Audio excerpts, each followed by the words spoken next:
All right. So thanks everybody for being prompt and on time. I assume you can hear me okay. Everyone's talking back. So if for some reason I start fading out or something, just let me know. So this is the beginners class. So before we do the introductions and everything, the goal, oops, there's Adeline logging in now. The goal of the class is to, it's for practical visual astronomy. So it's not so much on the theory of stuff, although there's a lot of concepts we'll be teaching here. But the idea is to teach you how to use your telescope. If you don't own a telescope, you know, what to think about when you're going to buy one, or even as you have one, if you're thinking about upgrading at some point, what things you need to consider. And we want to make sure you can get as much out of your telescope as possible. Before we go on much further, Adeline, can you hear me okay? Hello, James. Yes, I can. Okay, great. Thanks for joining us. So, yeah, so that's the point of this class is I found that, you know, I'm the property manager at East Valley Astronomy Club, and people would donate their telescopes to us, and I'd ask them why they're donating it, and they'd be frustrated because they never learned how to use a telescope. And I thought there's a real need for someone to teach others how to use a telescope so they can get as much as possible out of it. And I know we're in the big city where there's a lot of light and everything, but actually even a small telescope, you can see a lot of stuff. It's what you can see is not as much as you can see in the dark skies, but there's still a lot of interesting things to take a look at. So we'll also go over what type of things are appropriate for where you're at and what size telescope you have. And during the class, if there's any questions you guys have, feel free to interrupt and just ask me for clarifications or something if there's any confusion. I'll be happy to help you out with that. Okay, so that's the idea of the class. So it's going to be 5 Zoom meetings every Tuesday, except for one day. We'll talk about that a little bit. And then 5 labs. And of course, all these are always optional to attend. I certainly hope you will attend it, but if you can't, for some reason, something comes up, we will record each of the meetings. And so you're welcome, and I'll upload them to a website within a couple of days after the meeting. You're welcome to download them and view them at your convenience. So a little bit about me. I've been in astronomy since college. When I started college, I took some astronomy courses and really enjoyed it. And just been doing astronomy since then, in and out. But recently I retired about 1.5 years ago or so. And so I've been going full force on the astronomy. My wife says it's my new full-time job. Really been enjoying that. So that's my history. Let's go ahead and go through everybody and just introduce yourself. So we'll start with you, Jeff. Do you want to introduce yourself? What got you into astronomy, and maybe what you expect to get out of the class? Okay, yeah, my name is Jeff Foreman. So I've been in and out of astronomy like you probably since the 80s. And my dad got me started. We were in a club in Dallas. I moved here from Texas like 3 years ago. And I just really want to, like you said, be able to use my telescope till, you know, it's full value and just learn more about astronomy in the sky and be more comfortable, you know, doing it. Okay, thanks, Jeff. How about you, Sid? You're on mute right now. Okay, there you go. I'm Sid, and I started liking astronomy because in 5th grade we learned about it, and I started liking it. So for Christmas we bought a telescope, and I liked it. Good job. Okay, Lance. Hey, my name is Lance Califoot, and I just got into this. I've always liked the stars and stuff, and you know, I want to get out there and learn as much about the sky as I can. Okay, thanks, Lance. Okay, Frank, you're up. Uh-oh. Can you hear me? I can hear you. Okay. I got interested in astronomy when I was a kid growing up. I grew up in Tucson, and I would go to Kitt Peak quite often and just kind of tour the place. And then in the 90s, they were offering a night observation. You could go up there, spend the night up there at Kitt Peak. And then my kids come along, and then they got into grade school. So I would bring the telescope down there so we could see different things. So it's been a long interesting life for me, and I enjoy astronomy and photography of the night sky. Okay, thanks, Frank. Adeline. Hi.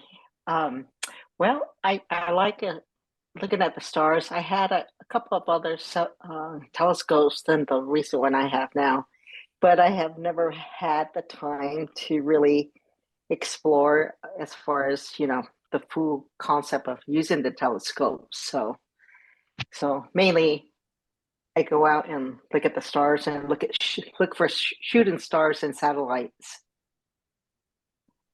So Sounds good. just want to And learn a little bit more. Adeline is over New Mexico, so she won't be attending any of the labs, but she's going to be attending the Zoom meeting. So hopefully you can do the labs on your own if you get some time to do that. So, good. All right, so the only other person we got is Jeff, and like I said, he's not able to make it right now. He said he might log in later, or he'll just capture the Zoom recording. So that's our class. So welcome everybody, and thanks for attending. Let's go over the agenda. Let's see what we got. So I've talked about what the goal of the class is, and we've introduced each other. So just to remind you again, the meetings are Tuesdays, 7 p.m. to 8:30. Sometimes, it could be between 8 to 8:30. I try to keep it on time. Usually it does run to 8:30, but sometimes it can end a little earlier. The meeting information down here. So I did want to bring up on the 4th week of the labs. I don't have a 5th week in there for some reason. Yeah, I think that's, yeah, for some reason I missed that. The 4th week of the lab is supposed to be the 30th, which is of June, right? No, March, May. Let me get my calendar up here. So on the 30th of May, oh, sorry, it was supposed to be typically it would be on the 28th, but I'm going to propose that we actually meet on 30th, which is a Thursday night. And the reason is because that's the day after Memorial Day. And actually, I'm going to be on the 28th and 29th. There's a get-together up in the northern Arizona where they're having a star party, a 2-day star party that I plan on attending. I don't know if you guys are interested in that or not. It's Tuesday night and Wednesday night. If so, let me know and I will try to get you the information. It's limited how many people can get in there, so I'm not sure how many slots we're going to have open. Got a meeting with the other astronomy group called the Superstition Astronomy League that's planning it and seeing how many slots they have open. So if any of you guys are interested, like I said, it's on a Tuesday night and Wednesday night up in northern Arizona, and it's basically a camp out type of thing. Let me know and I'll see if we can get you in there. Okay, so anyway, is everyone okay with the 30th on for the week number 4 lab? Is that going to be okay? It's good. That's Jeff, how fine about for you? me. That's Lance there? Yeah. Okay. Let's Jeff, see. Yeah, you said it's a Thursday, right? Yeah, Thursday. Yeah, that should be fine. Yeah, 7. Okay. Yeah, same bat time and everything.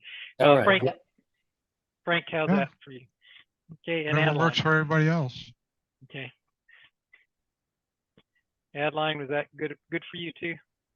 Yes, that's fine. Okay, great. We'll plan on that. And I don't have week 5 in here, but it would be the next Tuesday, whenever that is. I'll update my notes on that. What time would it be at on Good. the All the Zoom meetings are going to be the same time. So it'd still be 7 o'clock to 8:30 on Thursday night. Okay, thank you. Yep. Okay, any questions about the Zoom meeting? Oh, not for me. Okay, Here. let's talk about the labs. So the labs coming up, we have 5 labs. The first, and I'm going to be honest with you, some of the labs, I'm trying to sequence them with the information, that we're going over in the Zoom meeting, but it's hard to do that because there's so much information, and to start using a telescope, you kind of have to know more than what we're going in the labs. So it doesn't all exactly match, and sometimes we'll be I'll be repeating information in the labs that we've maybe had in the class already. But anyway, the first lab is going to be dedicated mostly to getting used to your telescope. Now, we did spend one-on-one time with most of you, and hopefully you're feeling fairly comfortable with the telescope at this point in time. But we'll spend a little more time with the telescope and also just identifying constellations in the sky, because that's important to know that. Now, being that we're in the city, there's not many bright stars, so it's a little harder to recognize constellations. But you can still recognize some of them. So we'll go through what you can see, so you can kind of get used to what's up there. The next lab would be looking at the moon, and then after that we're doing multiple star systems, and then finally we'll go to deep sky objects, and that's going to be kind of more at this point. You should be pretty comfortable with doing things on your own, so it's more of an open lab. And then this week 5 is collimation. We may do some collimation. We've kind of may have talked about that already in our one-on-ones. We'll check the collimation in your telescope. But again, the last one is pretty much just going out there and doing whatever you want to do type of thing. And me being there if you have any questions. Also, just because, let's say, the week 2 is the moon, doesn't mean that you can't look at the moon and stuff on other weeks. As a matter of fact, this first week after we get, look at the constellations and stuff, I've got some stuff recommendation of things to look at, and some of it's going to be multiple stars. The moon's still going to be up, so it'd be good to look at the moon. So it's not going to be, you're not going to be siloed into looking at certain things. You can look at other things also. The bad news is that unfortunately, none of the planets are in the evening during this class, which is a real bummer because the planets are kind of fun to look at too. I encourage you to take a look at the planets in the morning time if you can, but we will not be able to look at the planets on this class, unfortunately. So, any questions about the labs? Oh, the other thing about the labs, we've got list it here. 2 different places that will have the labs. The first place will be the Gilbert, over at the Gilbert riparian area, and we'll go over exactly where that's going to be at. And when I send out, I'll send out a reminder. I'll send out instructions on exactly how to get there. Matter of fact, I can bring that up now. Let's bring it up. So let me get to Google Maps, and we're going to go to the Gilbert. You can just Google either Gilbert Observatory. That'll get you to the same area. So let me increase the size of this so you can see it a little better. Move it. So the observatory is right here. What we're going to do is, here's the parking for the observatory. We're going to actually meet, this is a big grassy area here. I'm not sure if you guys are familiar with the riparian preserve area. We're going to meet over here. There's a little darker area over here on the east side of the parking, east and to the south a little bit, down in this area. And I'll like I said, I'll send out a Google Maps with image and instructions. So that must be behind the observatory. Here's not really, the observatory's here. We're going to go in, I believe it's this area right in here. So I wouldn't say it's behind it, it's to the east of the observatory. Does that make sense? Yeah, it's on the other side of where the restrooms are, right? Exactly. Here are the restrooms right here. So we're going to go over here in this little spot over here. It's a little darker over here. Okay. So that's where we'll go. That's will be the first 3 labs. And after that, we'll go out to the picket post for the last 2. It's because it's darker skies. It's obviously a bit farther. I don't know. Does everyone know where picket post is? Sid, you do. You don't, Sid, weren't you out there Saturday night, or were you not? Picket post. So picket post is over by Superior. Let me pull up the map on that. It's about 60-minute drive from here. Yeah, I've been out there once with my scope. Yeah, that's where a lot of the astronomers go. Picket post Saturday trail. night, how was the visibility? It was pretty good. There was clouds, unfortunately, but they weren't there the whole time, so we did get to see some stuff. But yeah, picket post is outside of Phoenix, going east on 60, and it's about an hour drive. But it's much darker skies there, so and it's got restrooms there also, so it's a good place. So I'll send instructions on that also when we get close to that. So those are where the last 2 labs will be at. The good news on that, those last 2 labs, the moon should be out of the way also. It should be dark sky. Any questions about the lab? I just have one about on the first one where we're just doing the night sky. Are we gonna take our scopes out to that first one? Yeah, bring out your scopes because I don't know how long we'll do the night sky. You know, I'll take out my laser pointer and print out some sheets, and we'll look at the stuff and we'll review what the lab will be like. So we'll pull out, we'll do some sheets and probably spend maybe half an hour looking at the constellations, and then we'll pull out the scopes and start playing with the scopes. So yeah, bring your scopes for sure. If we don't have the red like headlights, will you provide them?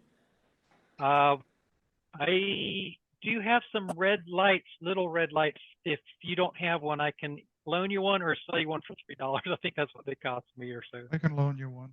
Thank you. Thank you. Okay. So, okay, great. Yeah, and if you can, do bring red. If you don't, just let us know. We'll see what we can do. So, yeah. Okay, any other questions on the labs? Okay, let's talk about resources before we get going here.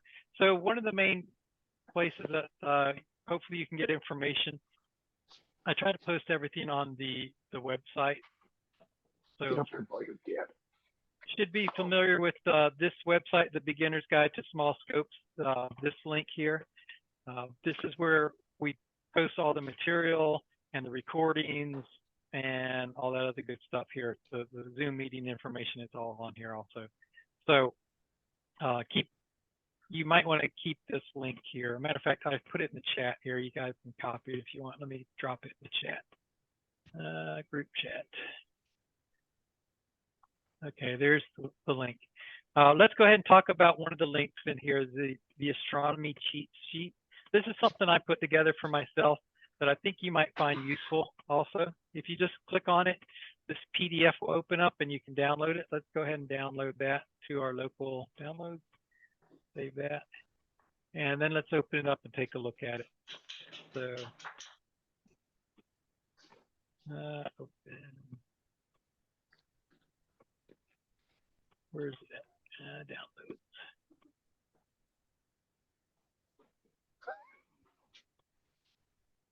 Okay. Here's the cheat sheet. Let me minimize some of this other stuff so it's not so crowded. Lance, I'm going to go ahead and mute you. You're got a little background noise, so just unmute yourself if you need to talk. Okay. So this sheet is kind of a good place to put some information about your telescope if you know about it. You can just fill it out here, who's the manufacturer, the type of telescope, the model, the date you purchased it, what it weighs, cost, aperture. So most of this other stuff isn't really important. What is important is the aperture that you put in there. If you put in the aperture, let's say I've got a 127 millimeter telescope, 127 in here. And the focal length of that telescope, let's say is 1500. Put that in there. If I put those 2 pieces of information in there, we can calculate the focal ratio. And the focal ratio down here is the focal length divided by the aperture. So here we've got the focal length of, let me get the calculator out.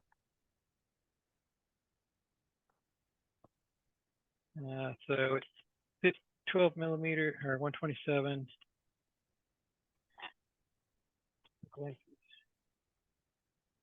1500 divided by 127. That means we've got basically a F something, but it's a F12 system, we can say. For some reason I can't put it in there. F12. There you go. You can calculate the F12 system and the Dawes limit you can calculate. And there's also a link here. So we can click on that link if you wanted to, and actually you can do the calculations on this web page here if it's easier. You can just put the aperture in here, 127, and the calculator. There's your calculate the Dahl's limit calculator, so you can put that in here, and that's 0.91. These numbers are good information to know, 0.91, for stuff like looking at double stars and stuff like that. So it'll be more important to you later on. We can do the limiting magnitude and so forth.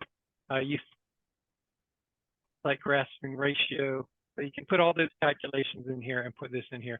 This is just a convenient sheet to fill out on your telescope, so you have that information if you need it in the future. For when you're looking at stuff. So for instance, when we look at double star systems, they can be very close together, and they measure how close those stars are together in arc seconds. So for instance, if I was going to look at a double star system that was 3 arc seconds apart, I could come down here and say, well, my telescope theoretically can look at up to 0.91, almost 1 arc second. So I should be able to see those two stars separated from each other. If the stars were closer than 0.91, they might appear as one star, and I wouldn't be able to actually see it with a double star system. So that's the kind of information that becomes relevant later on. I know this is a kind of geeky stuff here, but you'll understand it more later as we go further on. Okay. So there's the information up there. You can also put in your eyepieces in here and calculate what the field of view is just by selecting these links here, and it'll tell you what the magnification is and the field of view for these. So you'll know what eyepieces have what magnification for your telescope. And then you calculate those, put it in here and print it out, and then you got it as a handy reference in the future. The other thing this has in here is some astronomy data, including it lists all the different constellations, what their abbreviation is, and when they are highest in the sky, which is pretty convenient. This is kind of the same thing, this meridian transit of the constellations. The way you read this is a declination, and we'll talk about declination and right ascension in the future.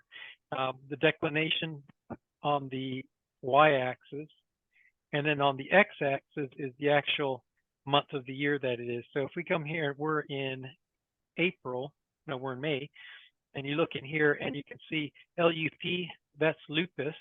LUP up here, LUP is lupus. And you can see that that's high in the sky, highest in May.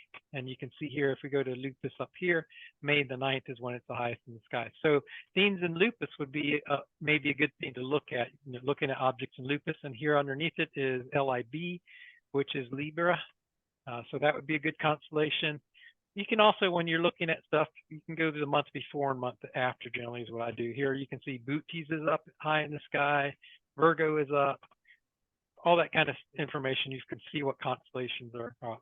Does everyone understand how to use this chart? I know it's a little overwhelming when you look at it first, so ask questions if you don't understand it. Is the declination axis for equatorial mount telescopes?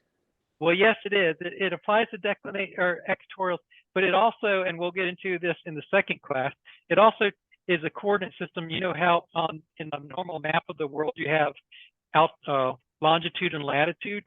Yeah.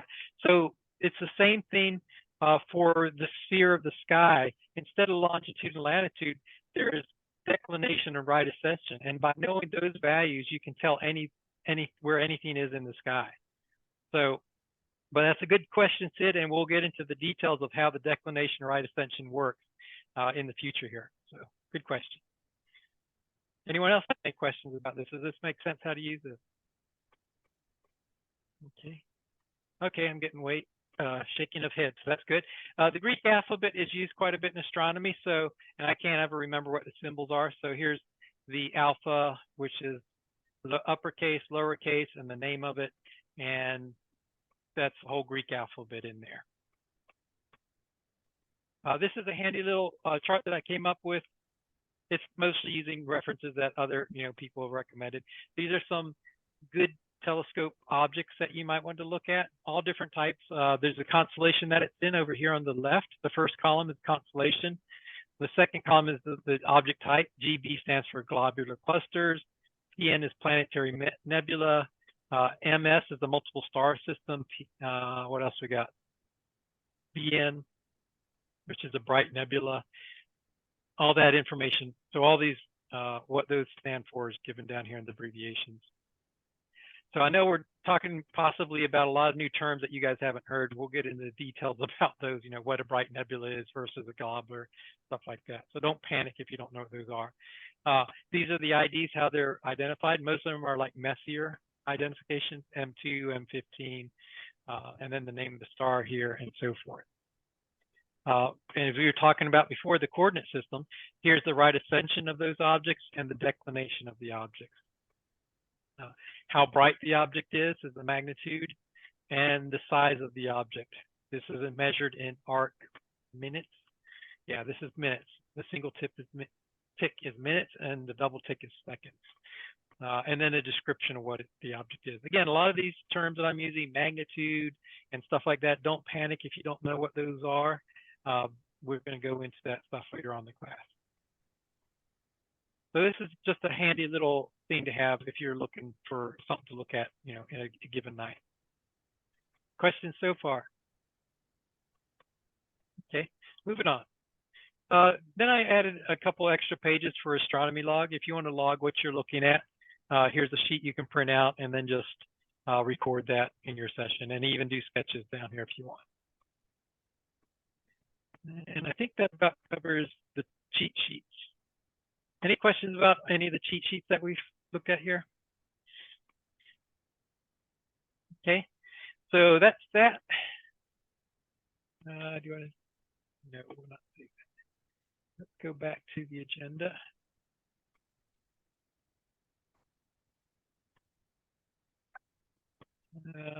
Okay, cheat sheet review. Okay, let's also talk about another resource, the EVAC website. So let's go to the East Valley Astronomy Club. EVAC meetings, there it is. So East Valley Astronomy Club also has some pretty good resources in it. I'm going to go ahead and paste that link in the chat too real quick. Okay, there's East Valley Astronomy Club. If you go to news and resources and drop down to the observing programs, there's some really good programs in here that can list, like if you wanted to look more at the Messier objects, what's up there, globular clusters, if you want to view globular clusters, planetary nebulas. So there's a whole list of different things that might be of interest to you. Of course, a lot of these are going to require dark skies, but something like the Lunar 100 program, that's a good one you can do in the city. You know, it's going to tell about different things on the moon you can look at and when to look at them and stuff. Same with double star systems. You can look at those in the city, no problem. So anyway, so that's a good resources. Let me pull up the lunar one. Let's take a look at what to expect out of it. Where's the lunar one? There it is. Get started. And there's a guidebook that you click on that. And I think it's a PDF, and it tells you all about different objects. And if you're in the club and you go through and view all these objects and take notes on them, you can actually get a little pin, I think, for it and recognized by the club. So it gives you a list of what would be appropriate for what time in the phase of the moon and stuff like that. So some good stuff on the EVAC website there. All right. And we already talked about the ArtCentrics website. I didn't go into the details of the rest of the stuff. If you, this is just my personal website. So if you are interested in other things, you can come up here and click on the ArtCentrics title up there, and it'll bring you to the main screen, which shows you titles. I do some burden, so there's burden stuff there, money. But the most important stuff is the East Valley Astronomy Club link there. The Beginner's Guide to Small Telescopes. And then if you want to look at some pictures that I've taken, you can come down here to these tiles here, like the deep space. The last two, I think someone's asking about a class of one of the ones that I was looking at. I just finished putting this together here. This is M14. I just finished compiling that image that I took last week or so. And then a irregular galaxy here that I took. So if you want to look at— How long do those take, James? This one here, let's scroll it down. Actually, the good question. There's information about all that information is down here. Okay. So let me show you how to interpret the information. If I can get it scroll down. So it tells what it is, the constellation. Here's a right ascension declination, along with the size of the object or the size of the picture, and then the orientation of it and the focal length of the telescope. And then here's the dates I took it over. So this took me 29, 30, 1, 2, 3. This was over 5 nights that I took these images. There's a total of 83 frames. So at 4 minutes each, so 83 times 4, that's 332 minutes divided by 60. That's 5.5 hours essentially of imaging time. So what's kind of interesting, not to get into too much detail, this final product that's made of 83 frames, I think I actually took 200 and something frames. I tossed out a lot of frames because of the tracking and everything. These are the ones that just survived it. So yeah, it's a lot of time you're taking pictures, and a lot of them get tossed out, but pretty good results in there. Megapixel is your camera? What's that again, Frank? Megapixels, how many on the camera? That one is a full frame camera. So Okay. I'm not sure how many megapixels, but pretty many. Let me think. It's over 9,000 in one direction, because I remember I trim it down to 9x6, which is close to the full size of it, but not quite. So that's the astrophotography section. And I got some, planetary imaging stuff also on that page. Back to the main page. And then if you go to the evac link, if you guys are looking for any equipment, and just as a heads up, we've had some equipment. There's some members that are selling quite a bit of equipment. Actually, we had a couple of astronomers, local astronomers, die recently, and they're selling the equipment here. The family's selling the equipment here. One of the members have posted equipment. The other one hasn't been done yet. But if you go to, whoops, that was the wrong page. If you go to the sell page here, and you can scroll down, we've got a nice 8-inch telescope. And generally, the equipment on these pages is going to be about half of what you'd pay for it new, if it's used. So I've got an 8-inch telescope for $1,700. It's a fork-mounted one. This is a member selling his telescope here. Of course, we don't tell him what to sell it for, so it's his choice. And then I'm selling some equipment myself, some good prices that I got, for it. And then this is the member that had recently died, and so here's some equipment that you might be able to get. Again, they asked me to list it and put a price on it, and basically it's about half or less of what would be cost new, depending on the condition it's in. So anyway, take a look at that if you're looking for equipment.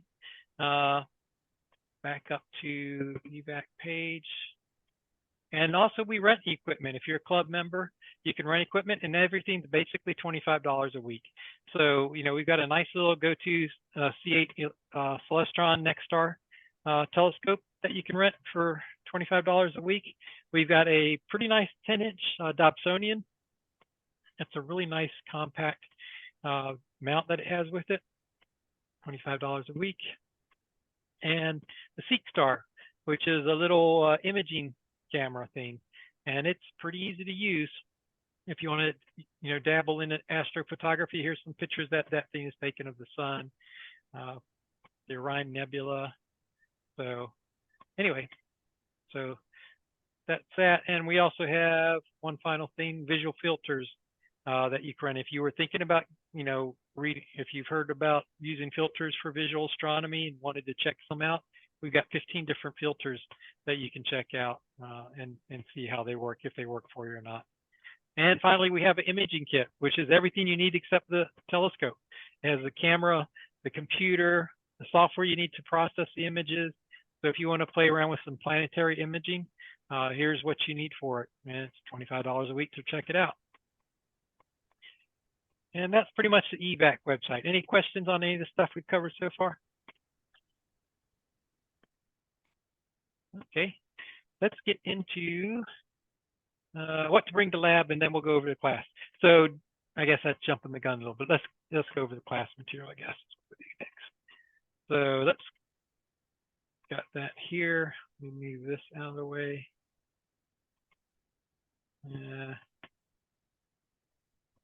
I'm having technical difficulties with my pictures. There. Okay. So let's get started on the class. Chapter 1, Introduction. So the first item here is we got basic terms that we use in astronomy. Aperture, that's the size, the diameter of your telescope lens. So the bigger the aperture, the more light gathering power it has. What is astronomy? Astrophotography is taking pictures of the objects. Dark adaptation, that's also known as night vision. It's when your eyes adapt to the dark. You can see better if you are in a dark room or something and have no white light for about a half an hour. You should be able to see more. Talk about that later on. Deep sky objects. What are deep sky objects? Again, these are all, we're going to go into more detail later on, but deep sky objects are essentially things that are outside of our solar system. Light pollution. You all know what light pollution is. That's the city lights and car lights and all that other good stuff. Light pollution filters, we kind of discussed that a little bit. Filters that you might be able to put on your telescope to help bring the contrast more of some of the deep sky objects you may be looking at, or even planets or moon. We'll talk about that in the class also. Maximum useful magnification. So you can, a lot of these cheap telescopes will tell you can, put magnification up to 600 or something like that. Well, at some point you're really not getting much more detail. You're just making the mush bigger. And so this is generally, as a rule of thumb, when you're thinking about what magnification you can go up to on your telescope, if you take the aperture of your telescope in inches, so let's say I have a 5-inch telescope, and multiply it by 50, then that's probably the most highest magnification you should use on that telescope. That would be 250 times for a 5-inch telescope. And again, that's just a rule of thumb. Sometimes you can have exceptional conditions where you could see more, and more commonly than not, it's actually worse conditions, and it may be a lower magnification may be useful. Couldn't you also double the aperture in millimeters to find the maximum useful magnification? Just double the aperture. That might work, Sid. I'm not sure, to be honest with you. So let's say a 5-inch in millimeters. Let's take that and multiply that. It's 25.4 millimeters per inch times 5. So that's 127 millimeters times 2 equals 254. Yeah, that sounds like a pretty good rule of thumb, right? We determined that a 5-inch 250 was it, and this is saying 254. So that's pretty ballpark close. So yeah, that's a good point, Sid. That should work too. Seen is a measure of the atmosphere stability. So it's interesting. I actually have trouble with these terms sometimes. There's seen and transparency, and the difference between the two is, let's read it what it is. They measure the atmosphere stability. Poor seeing makes objects wave or blur when viewed through a telescope. So that's sort of like, when you look down the road and you see these waves of heat coming off of the road, that's poor visibility. The best seeing often occurs at hazy night when the sky's transparency is poor. Well, what's transparency? Is measure the atmosphere's clarity. How dark is the sky at night? How blue it is during the day? When the transparency is high, you see the most stars. Yet crystal clear nights with superb transparency often have poor seeing.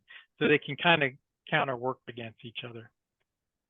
So those are two terms a lot of astronomers use describing how the sky conditions are. Okay, we talked a little about the goals of the class. And just do want to mention that the labs, I think, are a critical part of the class. It's one thing to talk about things in theory. It's another thing to actually go out and try it out. So I really encourage you guys to go to the labs if you can. We will, and a lot of people taking this class may be interested in astrophotography. We will broach about, talk about astrophotography a little bit, but that's not what this class is about. Astrophotography is a much more complicated subject, and so we're not going to really hit that topic too deep. Uh, so we talked about the class structure, and on we go down to the next stuff. What is astronomy? Okay, so so a small telescope has a capacity of exploring many phenomena, including many astronomical phenomena, including objects in our solar system that include the sun, the moon, the major planets, and even comets. So these things are all easily within the grasp of a small telescope. When I say small telescope, I'm talking about anywhere from 2.5-inch aperture up to 8-inch would be considered fairly small. Deep space objects that exist outside our solar system, like within the Milky Way galaxy, such as open clusters and globular clusters, can be viewed to a limited extent. This is where dark skies become much more critical. You can even see some galaxies in small telescopes in a good dark sky. So let's set our expectations on what you're going to expect to see in a telescope. These pictures here are what you will not see in your telescope. If it's a smaller telescope, right? A huge telescope, you might see something like this on a 16-inch or something like that, but you're not going to see these things when you're looking at that deep sky objects. So let's not expect to see that. Mostly for deep sky objects, you're going to see fuzzy little patches is mostly what you see. So these are images, and a lot of these images you can click on and see the images. These are pictures that actually all I had taken with my 11-inch telescope, but these are multiple hour exposures. So and so why can't you see what they see with these photographs? And the reason is because when you're looking at something, essentially you're looking at about a second worth of exposure as opposed to 10 hours or 5 hours that these cameras can do. So. Okay, so what you might see with a small telescope, the moon is a great target to look at with a small telescope. These planets, these are fairly representative of a decent, maybe a 5 to 8-inch telescope with higher magnifications at the right time of years. These planets come closer and farther away from Earth. It's not unrealistic to expect to be able to see this kind of detail on those type of things. Multiple star systems, again, moon, multiple star systems, planets. These are things you can look at in your backyard or front yard or whatever, because light pollution is not really an issue for those kind of things. And some very bright deep sky objects, for instance, the Orion Nebula is something that you'd be able to see in a small telescope. And like I said, these pictures here all are pretty representative of what you might be able to see in a decent little telescope. For the Orion Nebula, do you recommend after finding it, you should use a Barlow lens? I found that actually the lower magnifications, a lot of times you can see more contrast on. So it depends on what eyepiece you have in there, Sid. But you don't need to go on higher magnification. For deep sky objects, a lot of times you're not gaining a lot. Now for the moon, yeah, high magnification is a good thing, but not necessarily needed for like the Orion Nebula. So what you need to do is start with a low power and then bump up the power a little bit and see if you're seeing more details. If you're not, just go back to that low power. Good question, Sid. Okay, so what are the primary factors? Well, before we get into this, any questions on any of the stuff we've covered so far? Okay. No. Primary factors impacting what you will see. So these are kind of in the list of orders, but it depends on what you're looking at also, what's most important. But again, I mentioned dark adaptation. So here's an example of what it might look like, let's say, when you're not dark adapted, and then after 30 minutes, what you might be able to see after 30 minutes of getting dark adapted, you can see a lot more detail of what's going on. Light pollution is another factor that determines what you can see. A dark sky is going to show a lot more contrast, and the contrast is really what makes you be able to distinguish details, as opposed to light pollution, where you're not going to be able to see as many details. As I mentioned earlier, there are light pollution filters out there. I have not had a whole lot of luck with them, but we'll talk about those later on in the class. Aperture size does play a factor. So, example here, if you make this a little bit bigger, so you can see that. So, you know, a 4-inch aperture, this is what you might see. 8-inch aperture, you can see it's brighter and bigger. And then a 10-inch aperture, it's even brighter yet. Not much bigger, but brighter because it's gathering more light. Magnification, as we were talking about before, and Sid, you kind of brought it up about higher magnification. Sometimes the lower or higher magnification isn't really gaining anything. Here's an example of, you know, a lower magnification on the left here, and higher magnification is bigger, but you're really not seeing any more detail. So actually, you're better off at a lower magnification. So you may not want to bump it up as high as you can all the time. So just keep that in mind and try different eyepieces and see what works. Another factor that can prove important is that the optical quality of your eyepieces and your telescope. So it's important to have your telescope collimated if you can be collimated, and it's also important to have a decent eyepiece. And I will tell you guys, most telescopes that are mid-range telescopes, and even a lot of the large or higher range telescopes, either have really poor eyepieces that they send with them, you know, they're plastic or something. So I'd recommend getting a couple of decent ones. And I got some recommendations of what might be good ones.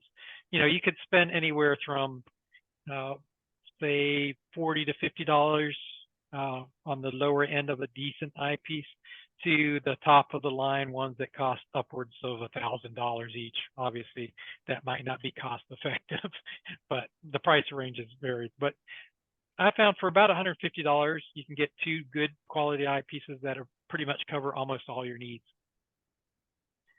And the nice thing about getting a decent eyepiece is that can go with you to the next telescope. So it's a one-time investment. So as I mentioned before, the primary factors impacting your view through a telescope are dependent on the objects you're viewing. For example, if you're observing the moon or other bright objects, light adaptation has very little impact on what you can see because the moon's so bright, pollution is not going to be, you know, light pollution, dark adoption really don't make much difference on those type of things. On the other hand, if you're looking at a very dim object, a galaxy, then those are the most important things. So which is the factor that's most important will depend also on what you're looking at. Okay, so let's talk about aperture and quality of optics. So here's some examples of a small telescope looking at Jupiter, Jupiter. And you know what's interesting, you can still see the moons of Jupiter. This is the type of telescope maybe Galileo was using at one point. And then here's an example of medium and a large high quality. You know, the difference is what you might expect from small to medium to large aperture telescopes for the planets here. Here's an example of what globular cluster might look at. This is Hercules in small telescope. Again, this is in a dark sky. In a light sky, you might not even be able to see this object. And then a medium-sized telescope and a larger telescope. The Pinwheel Galaxy, and this is what you're going to see mostly when you're looking at stuff, is a little fuzzy spot. You know, and here it's a little larger fuzzy spot, and here you actually start seeing a little detail on the large telescope. Questions so far? When you mean by small telescope, is it like from a 4-inch like telescope? Yeah, probably a 4-inch telescope would be small, and then this medium would probably be like an 8-inch telescope, and this one on the right would be anywhere from 10 to 20 inches, you know, something like that. Okay. So that's the impact of aperture. So just it's good to see the difference in aperture. Set your expectations on what size eyepiece you have, you know, or telescope. You know, even if you have a small telescope, Jupiter is still fantastic looking, you know, even though it's not huge. It's still wonderful to look at. Being able to see the rings around Saturn, you know, that's amazing also. And again, the moon is always amazing no matter what you look at it. You know, even if you're looking at through binoculars, the moon is interesting looking. So these deep sky objects, a lot more demanding. Little telescopes have, you know, are very limited as to what they can look at in deep sky objects. What's the impact of light pollution? So here on the left is a truly dark sky. You can, you know, see the different. This looks like this is the Virgo cluster, I'm thinking, is what this probably is. You can see the different galaxies pretty good here, distinguish them. Here's the suburbs. You're losing, a lot of these galaxies you can't see. And then here would be like in the city, you might see that one fuzzy little spot there. So this is why the dark skies are something, especially in deep sky astronomy, are really important. So that's why our last 2 labs are going to be in the Picket Post, where it's a little darker out there. What telescope would you need to see like under truly dark skies that cluster? Like what aperture? Like this size here. This is probably a pretty good size telescope. I mean, you probably see something like this in a smaller one. It depends on what you're looking at. Even in like I've got a 6-inch telescope. I didn't get a chance to try my 4-inch telescope, but M81 and M82 are pretty bright galaxies, and you can actually see them in the small telescopes. Again, they're just going to look like a little fuzzy spots, but you'll definitely be able to distinguish them in a dark sky, even in small telescopes. So, any other questions about stuff we covered so far? Okay, moving on. Some more references and resources. So there's the Stellarium web. If you guys don't have a planetarium website or application on your phone or anything like that, this is a great little online planetarium. You can click on the link here for it. And here it is. And you can just set your location and see what's up tonight and, set all the things. So it's a free planetarium application, and it's a really great little thing. And you can also download the online one for your iPad and stuff. So this is a good free application. Personally, for my iPad, there's, let me pull that up real quick. I use the Sky Safari Pro. This is kind of like the industry standard, and the prices of that range anywhere from $5 to $50 right now. I think they got a sale going where things are about half price. And it's a great application. You can make your own list of things that you're interested in. You click on something, and it'll give you information about it and images and stuff like that. So this is a nice little application you can get for your iPad or your Android phone system. This is the main thing I use.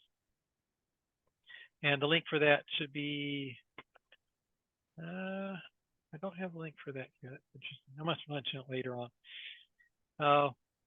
Here's an article about what you can see with different telescopes. Probably covers a lot of what we already did. There's a Go Astronomy website. Click on that.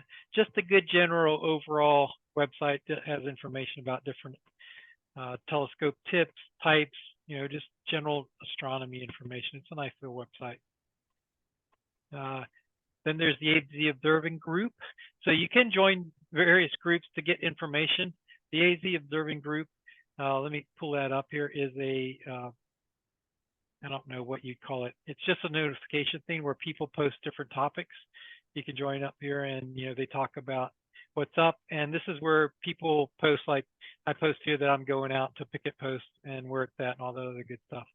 So it's a good place for the local Arizona astronomers to chit chat about the different topics. There's also East Valley Astronomy Club, which we talked about already. Saguaro Astronomy Club, that's in the Central Phoenix area here. So it's another good resource. And then there's the Superstition Mountain Astronomical League, which is mostly dedicated to public events. They go out to the superstitions a lot and do public events there. And then the Artcentrics webpage we already talked about. Cloudy Nights is also a very popular website. This is now on the national level we're talking about. Let me close some of these other tabs real quick. Are you a part of all these clubs? I am part of 2 of the clubs, the East Valley Astronomy Club and the Superstition Mountain Astronomy League, which isn't really technically a club. They're just kind of a group of people that meet twice a week and then they have their public events. They're, I'm going to be honest with you, I don't want to sound bad, but they're there are a lot of old retired people that just chat a lot about astronomy. We on Wednesday, it's during the weekdays, so Wednesday at 10 a.m. to like 11:30, we have a Zoom meeting and just chat about different astronomy stuff. So it's very casual, as opposed to a structured club like the East Valley Astronomy Club. So now I'm not a member of all of them, but I'm a member of some of them, and yeah, just join whichever ones you think you want to join. Okay, so that's East Valley Astronomy Club and Cloudy Nights. Oh, I didn't go to Cloudy Nights. So Cloudy Nights, again, this is a national type of thing. A lot of information here. Matter of fact, if you put a search about any astronomy topic, you'll probably find a link that goes to Astronomy Nights. So there's a lot of really smart people here that post problems that they're having, or people that post problems and the smart people help them out and stuff. So this is a good resource. Dark adaptation, how it affects what you can see. We talked about that already. And then telescope aperture explained. So a lot of these references are actually where I got some of these materials at. And calculating magnification of any telescope, and Astromark. Astromark's an interesting website. It costs $15 a year to join it. It's exactly what it says. It's a marketplace for astronomy equipment. So if you're looking for used equipment, this is a good place to go. If you're looking to sell or purchase used equipment, then it's $15 a year, but you can, it's worth it if you buy one or two pieces of equipment off this website. Let's go real quick to how to calculate magnification of any telescope. Let's put a couple examples in here. It's pretty simple. Actually, they got one already. So let's say we've got a 6-inch telescope. So the focal length of that, well, let me see. I'm just taking an example. Let me pull one up here. Let me get one of my telescopes. Astronomy hardware.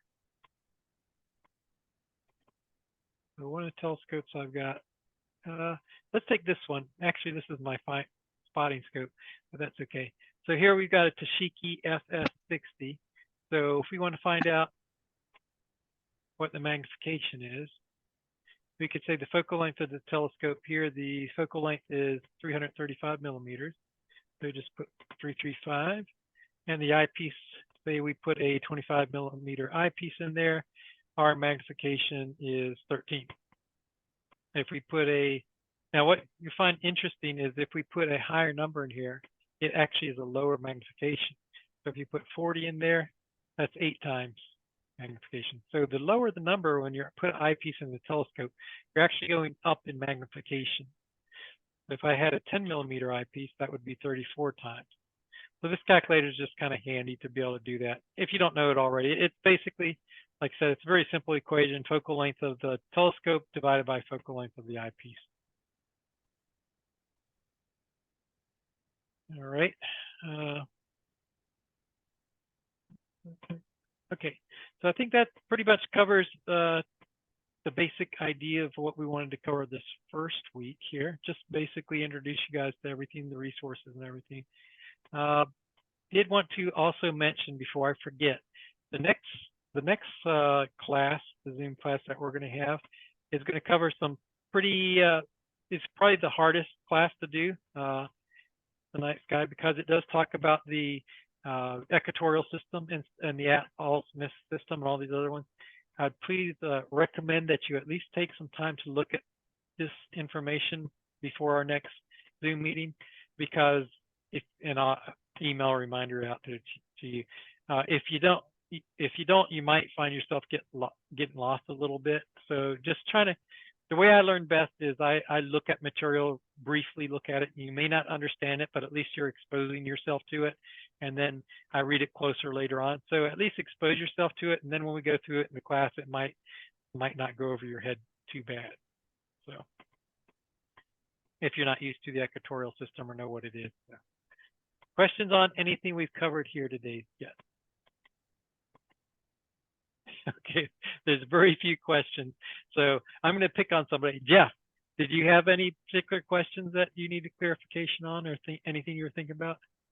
I don't think so. I think you covered everything. I recognized a lot of that stuff. So I didn't like lose you on anything. Did anything go over your head that you didn't quite understand or? No. Okay. All right. Yeah. So if I don't get a lot of response, I will pick on people periodically. So let's talk about the labs next. Our next lab coming up here. So our lab this Saturday is, like I said, most about getting used to the night sky and also just getting used to your telescope. So here's the lab book we've got. Let me get this out of the way.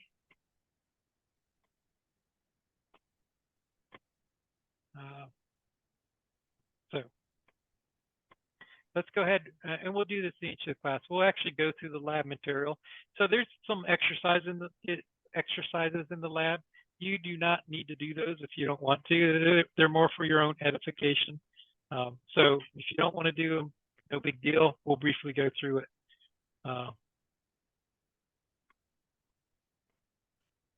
So let's scroll down. Oh, yeah.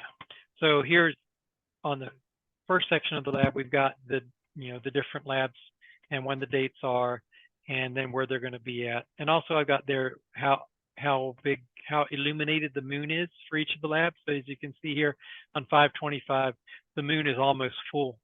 So what are we looking at? Multiple star systems, because we don't really care how bad the light pollution is for looking at multiple systems. And we don't want to look at the moon because actually what's kind of interesting, looking at the moon when it's full is kind of one of the worst times to look at it. It's much more interesting if you look at what's called the terminator, and that's the part where the dark area is versus the light. A lot of shadows and everything, so you can see a lot of interesting details. Oh, I'm so sorry. So that's why we're doing the moon the week before, so we can look at the details. And then telescope types and mounts. So you can see here, the moon doesn't rise till 1 a.m. or 2 a.m. on the fourth lab. So the moon's not going to be a factor for us. It's going to be pretty much like no moon whatsoever. And same with the last lab, the moon's going to be completely out of the way. So these are good times to look at deep sky objects. And that's why we're going out to picket posts, which is good because at this point you should be comfortable with your telescope. So you should be able to take advantage of looking at stuff. Okay, so we talked about the pre-labs. We've all done pre-labs already, and first one's hands-on with telescope. So we're going to go over the basic elements of the telescope. We'll do that now and how they work together. So some of the basic terms in astronomy use is the counterweight, and that's mostly for equatorial mounts. That's the weight that goes on the other end of a telescope mount. We'll see some examples of that shortly. So the telescope is balanced. Counterweight shaft is where the counterweight goes on. Finder scope is a little telescope or magnifier that goes on your main telescope so you can see where you're looking at. Focuser is what you use to focus in the telescope. OTA is used a lot by astronomers, and that stands for optical tube assembly. That's the bismuth end of your telescope. That's where the light's being gathered. The telescope mount is what holds your OTA. And there's different types of telescope mounts: alt-azimuth mount, equatorial mount, German equatorial mount, and fork arm mount. We're going to talk about all those in details in future classes and labs, and we'll see some examples here in a little bit. Constellation is a named area of the sky, and there's 88 officially recognized constellations. The Big Dipper, I think most everyone knows what the Big Dipper is. It's also known as Ursa Major. And that's the constellation. And the Little Dipper is particularly important because that holds the North Star. And the North Star is important mostly for equatorial mounts, but it's also a good reference. The North Celestial Pole is very close to the North Star, and that's why the North Star is important. A planisphere is also called a star wheel. And that's one of these guys here, if you have never seen it before. Whoops, let me change my background. Sorry about that. Let's see if I can figure out how to change that real quick. Video. And virtual background. Where's that? There we go. Okay, so this is a star wheel. It's backwards. Anyway, the idea on this thing, and we'll talk about it in a little bit, is you can set up here, you can see down here is the time, 12 o'clock, 11, 10, and so forth. If you set the date down here, there's a wheel that moves the date. Set the date to the time, it'll actually show you what's up. In this situation, it's the northern sky here. You can turn it around, the southern sky. So this is a good old school way of telling what's up in the sky. So that's the planisphere. Polaris is the North Star. Okay, so those are some of the terms. Let me go back to my background. Pick that.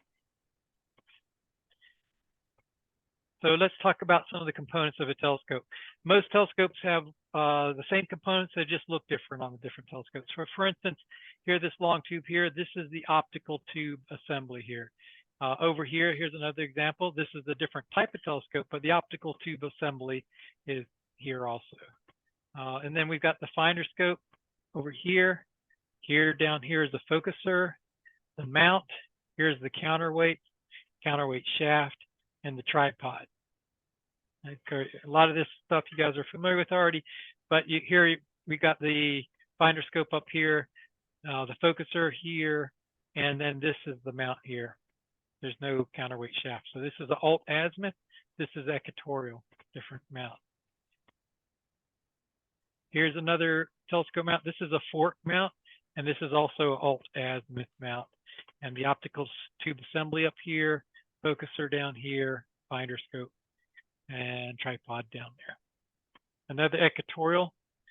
So these are all just different combinations. You can have all these different combinations, but you can see they're basically the same things have to be there. There's the finder scope, the focuser, optical tube assembly, also known as the OTA, and the equatorial mount is the counterweights and so forth. Any questions on any of the stuff so far? Lance, is this all making good sense?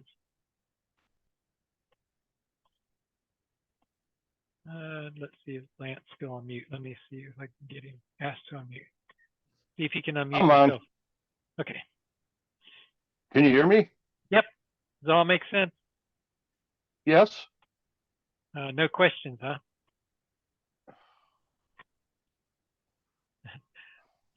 All right. Let's go on to next part. We'll talk about finding the North Star. So like I mentioned before, the North Stars are a really important part of astronomy, especially if you have an equatorial mount, and it helps get you oriented. So there's an easy way to find out where the North Star is if you can find the Big Dipper. Most everyone knows where the Big Dipper is at. So here's an example of where the Big Dipper is at, and this would be in January. So as the seasons go, and we'll talk about this in later classes, but as the seasons go through the year, the constellations through the night change orientations, and sometimes they may even disappear, be over by the sun. So here's an example of what the night sky would look like if you're looking north at January at midnight. You'd see the Big Dipper here, and the way you find the Little Dipper or the North Star is you take these two stars here that are in the cup of the Big Dipper, and they point you down towards where Polaris is at. So that'd be January, but if you come down here in April, which is kind of close where we're at, and look at midnight, the night sky here, the Big Dipper now is oriented differently, but you can still use these two stars to point you to Polaris. You see how Polaris between these things is still staying at the same position. It's the rest of the sphere is moving around it. Is Sure, go ahead, Sid. sorry. Oh, is the Big Dipper a circumpolar constellation? It is. What circumpolar stands for those who don't know, is that means it never sets. Now, it gets close to setting at one point of the year, and we're actually going to look at that. I think that's the next picture. Let's take a look. Nope, it's not the next one. Here's in July, and if we come down here to October, you can see the Big Dipper. You can only see a little part of it here, right? So this star would be considered circumpolar because it never sets. But most of the other rest of the constellation does set. So the stars in the rest of the stars in the constellation are not circumpolar. So that's what circumpolar means, is that it never sets no matter what time of the year it is. Does that make sense? Good question, Sid. Okay, so what do you do in October when the Big Dipper is down here and you really can't see where it is? You're going to probably have something obstructing your view. Well, at that point, this constellation is up. Cassiopeia is what this is called, and it's pretty distinct also. It kind of looks like either an M with the leg kicked out or a W, depending on how it's oriented, or I even think it's a zeta sometimes if it's over here. But anyway, if you look at Cassiopeia, you can see it kind of points down towards where Polaris is also. So when the Big Dipper's down, you can use Cassiopeia to help find where Polaris is at. But for us, luckily, this time of year, we're over here in April-ish. The Big Dipper is nice and high in the sky, so we can find Polaris real easy. Okay, the next thing here, we've got some examples of, and again, this is the lab exercises, but we'll just do those here real quick. So if we go ahead and look at this, you know, we don't see any constellations outlined like we did in the last one.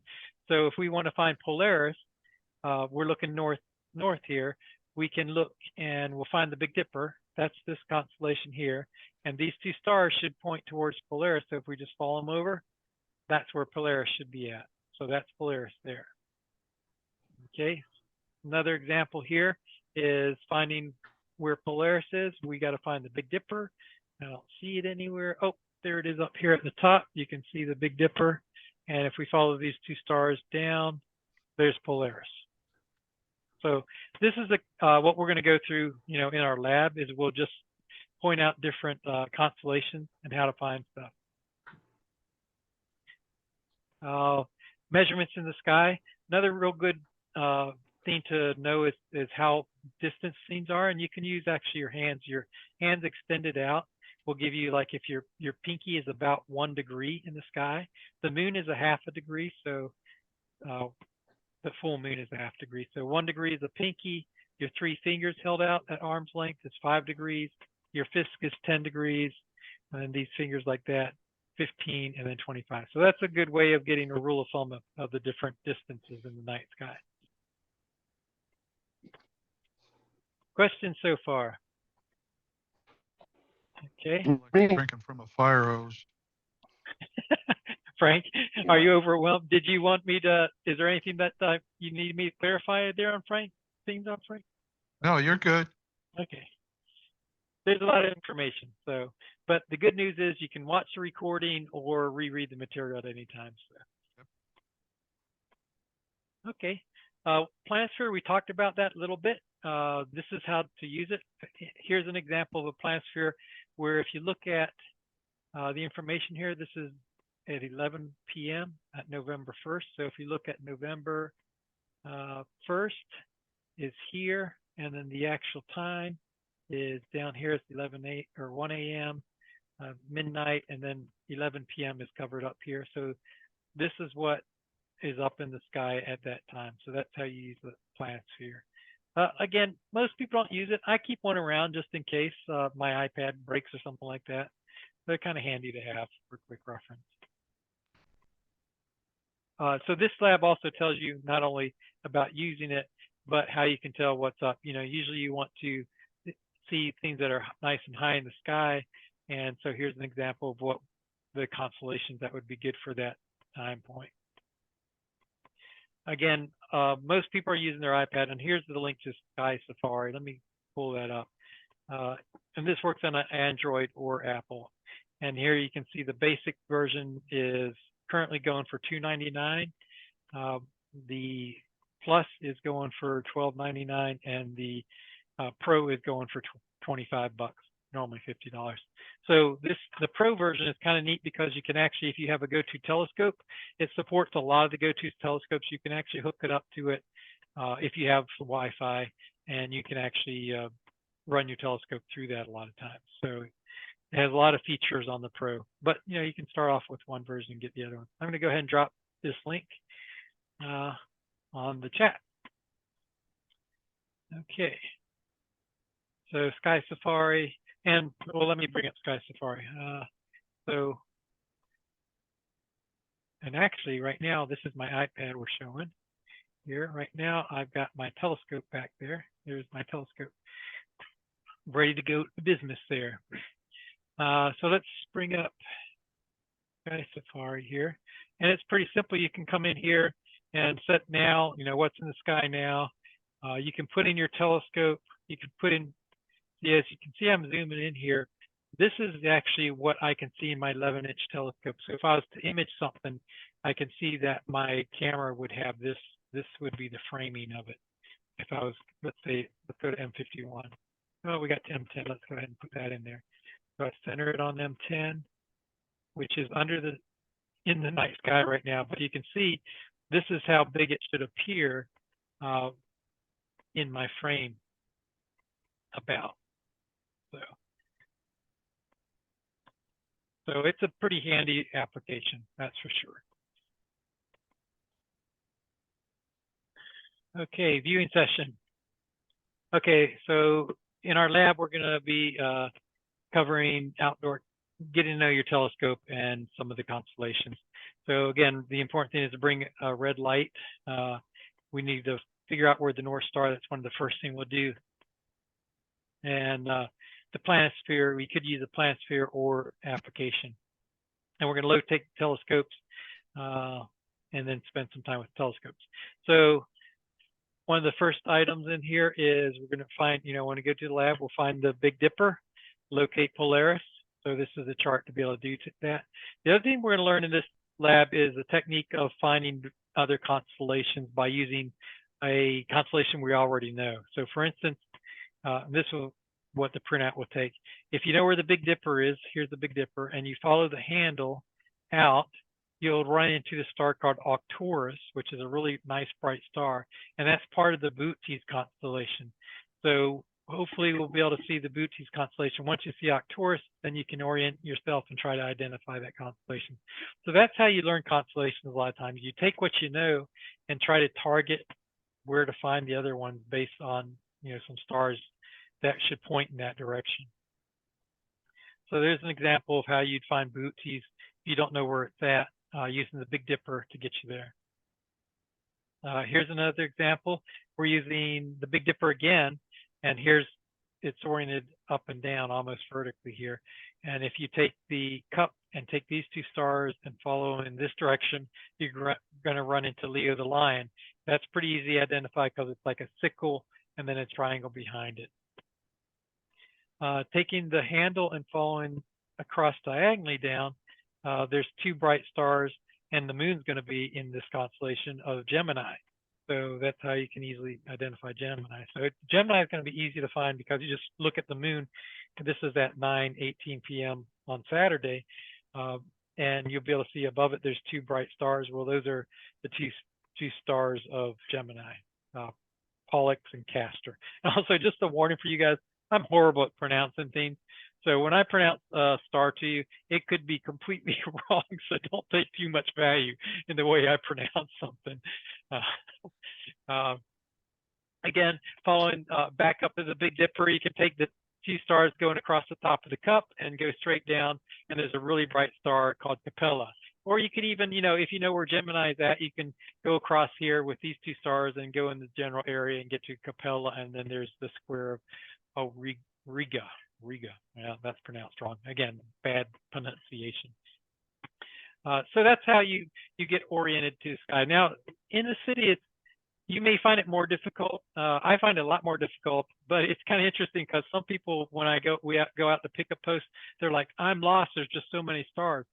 To me, that's exactly what I expect. So I feel very comfortable in picket posts, but in the city, I feel kind of lost because there's so few stars. It's really hard to pick out constellations for myself. But it may make it easier for some people, especially at the beginning, because there's not as much other stars to kind of confuse you, right? So we'll spend probably about a half an hour doing this, going through and identifying some of these constellations. Any questions so far? Okay. So after we do that, then we'll have, I have some recommendations. There's no rush on, there's no requirements that you do this stuff, but because the moon's going to be out and we're just starting observing, I had some recommendations. Obviously, the moon's always a good target. So And it sets pretty early, so it's going to be kind of low in the horizon. But I would recommend the first thing you look at when you're looking through your telescopes, the moon. Go to the moon, check it out, take your time, enjoy it. The most interesting stuff is going to be along the terminator. That's where that dark and light, the light and the shadows meet. Looks like sounds like my telescope starting up its work. So anyway, and then they've got some multiple star systems.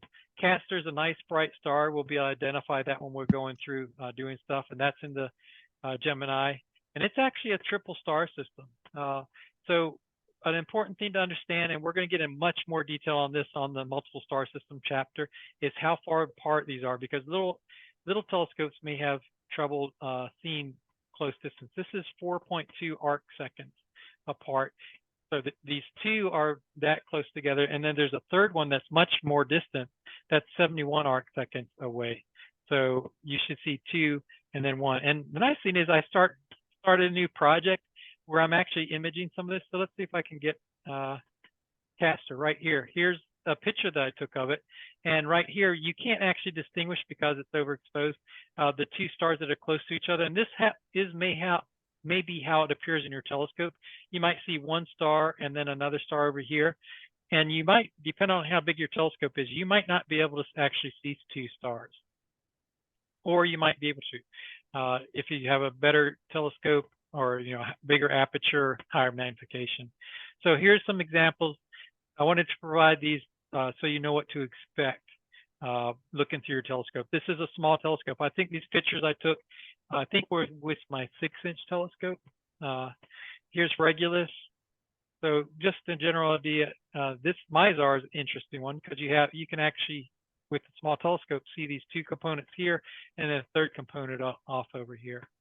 And Mizar is, again, one of those ones that's easy to find because it's in a constellation that's easily identified. So anyway, so these, I'm sorry, I'm getting a little distracted. My telescope is running. Let me get it quiet real quick. 1 second.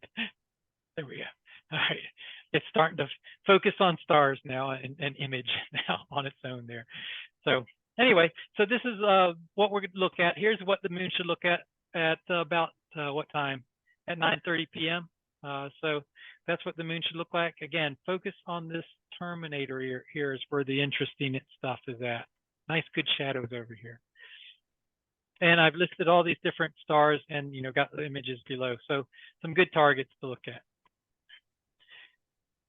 If you don't get to all these, and I don't expect you will, don't feel bad. Just, look at one, see what else you can find and go through and take a look. Any questions? All right, that covers the lab material, I believe. Let me see. Oh, okay. Here's a chart where all the different stars are that we're talking about. So you could see if you can find Leo, the line. This is the question mark in Leo. Here's one of the stars, number 5. Here's number 4 is Regulus.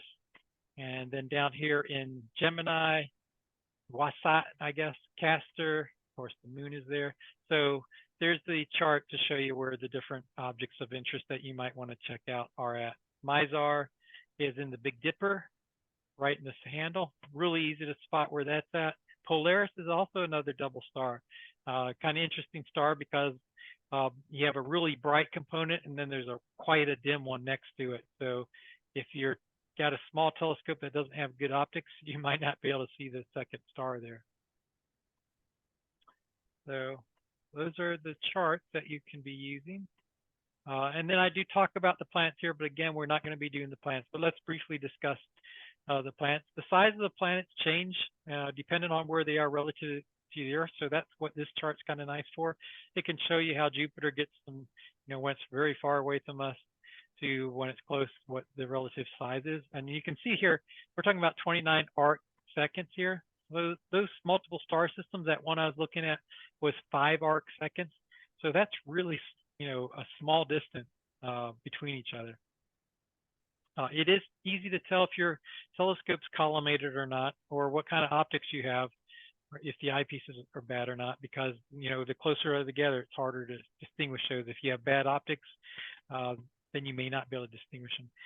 here Mars can go very small to quite large when it's close to us. Saturn, interesting enough, is is known for its rings.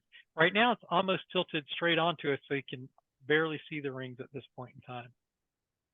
And Venus really gets large and small. The interesting about Venus is it's like the moon, it has a phase, but you actually can't see any details on it, but it does go through phases like the moon does as it gets closer to us and farther away.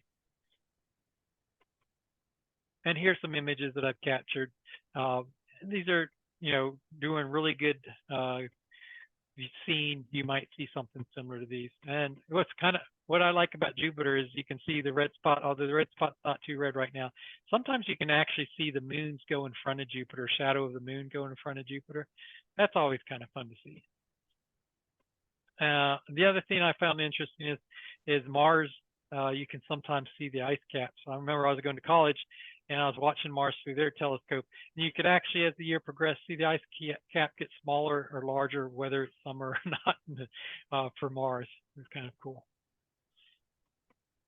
And that's all we have for the lab. So that's the stuff we'll look at in the lab. And I think that covers everything we had for tonight. We're at 8:25, so that's about right time. Does anyone have any questions about anything we've covered so far? Yes, would you recommend Star Safari for an iPad or for a Droid cell phone? Either one of them, it should work fine on. If I had two of them, I would have it on both of them. I've got it on two different iPads and on my phone also. I don't use the phone much because I use the iPad for most astronomy stuff. But yeah, Okay, thank you. It's pretty handy. Yeah, no problem, Frank. Hey, I have a question about that Sky Safari as well. Do you have to pay like a subscription for that, or is that one time? That's a good question. I believe the $5 one is a one time, but I also do know I do have a subscription, and I can't remember what the cost of that is, but the subscription brings you to it. I don't think you have to have the subscription for any of these, but the subscription also brings, let me show you what it brings with it. Of course, if you're not doing astronomy as much as me, it may not be worth it, but what is it, Sky? Live Sky. When you get a subscription, you also have access to their Live Sky. And here's kind of neat because what you can do here, if I can get it to load up.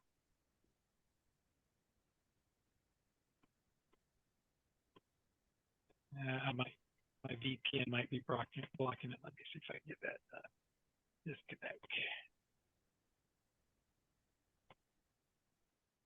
Let's try one more time. Oh, not working. Probably my VPN. But anyway, what you can do there on the online is it also has a planetarium software, but I can go ahead and make observation lists and save them. And when I put it on there, it comes down to my iPad automatically. So that's kind of neat. And you can actually share observation lists and everything through that. So, but that is a prescription or subscription. I don't think you have to have it for these other things. It's one-time cost, but so good question. Cool. James, for the optic eyepiece, Yes. which two sizes would you recommend? Okay, let me show you real quick what I would recommend. My favorite, and this is what I use mostly, and almost all that I ever need. If you go to Celestron.com, and we will bring up the astronomy accessories, and go to category eyepieces. All right, and the first thing I would buy is, and it's a little pricier, is this 8-24 zoom. This is cool because you can actually zoom it in. So it's a 24 millimeter that you can zoom into 8. So you can change the magnification based on it. And I've got two of these. I've got one from Celestron and I've got one from TeleVue. The TeleVue was $350 and the Celestron is $99. And I really can't tell that much of a difference between the quality of what I'm looking at. So this is a pretty good pretty good eyepiece, and the price is very reasonable, and it basically replaces, anywhere from 8 to 24 millimeters. So it's a great one. That would be the first if I had to choose the first one. The second one I would go for, because it's a lot of times it's hard to find things in your telescope initially, is a low-powered eyepiece. And here's a good low-powered eyepiece, the 40 millimeter. And this is probably used more than almost, well, I've got the two pieces. This is the first thing I will put in the telescope when I'm starting to look for something. It's only 49 or 50 bucks essentially, and its quality is pretty good too. It's a PLOS eyepiece. So $150, you can basically have almost all you need. One other thing that if you want to play with high magnification, and I'm just mentioning, I wouldn't normally mention this, but I mention it because I got like 6 of them or so. These Barlow lenses, I got on a super good price on this one website, and I would be happy to sell it to you for $15. Remind me that I got it, but it's listed as 40. Again, this is just kind of a bonus, and you're only going to use this for like on the moon and possibly planet very bright objects. So I would not recommend buying this if it was at $40. For $15, I would consider it, So Yes. yeah. So, and if you're interested in that, Adeline, let me know. I'll ship it to you. No problem. Okay. Or else when you come out for the third lab, whatever works for you. So yeah, those two eyepieces I would definitely get because you can use them on any telescope. Okay. Good questions. Any other questions? If you want to like take pictures with your telescope, but you don't want to buy all the gear, would you recommend if you could buy like those phone adapters? I haven't had much luck with them. If I wanted to take pictures, what I would do is rent that kit from the East Valley Astronomy Club. It's got a camera, and everything you need to do is take pictures. So that's probably what I would do. I might have one of those phone adapters. I don't know if I do. If I do, I'll be happy to loan it to you. I'll have to look and see. Or if you want to take some pictures, really actually what I would do is that you can also rent, remember the equipment rental. This thing's super easy to use. Your dad would be able to help you with it. This thing here, you just plop it on the ground. If you put a solar filter on it, which it comes with a solar filter, you can take pictures, of the sun. And they're pretty dang good. And it figures out where it's at and everything. You can see sunspots in there and everything. That's $25 to rent this a week. Here's a picture of the moon. Actually, let me look at a zoom in picture of the moon. So if you wanted to take pictures of some stuff, this is probably the easiest way to do it, besides holding your phone up there. So. Thank you. Yep, good questions. Any other questions? Okay, I think that about covers it.